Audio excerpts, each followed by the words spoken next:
Tottenham Hotspur imemfuta kazi rasmi kocha mkuu Thomas Frank asubuhi ya leo, ikihitimisha kipindi cha misukosuko cha miezi 8 kilichofikia kikomo kufuatia kichapo cha nyumbani cha 2-1 dhidi ya Newcastle siku ya Jumanne.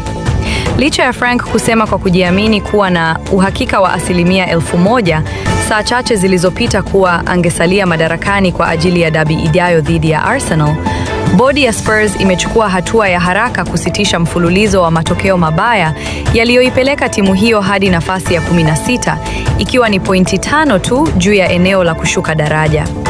Taarifa kutoka ndani ya klabu zinadokeza kuwa uamuzi huo umechochewa si tu na kukosa ushindi wa ligi katika mwaka wa 2026,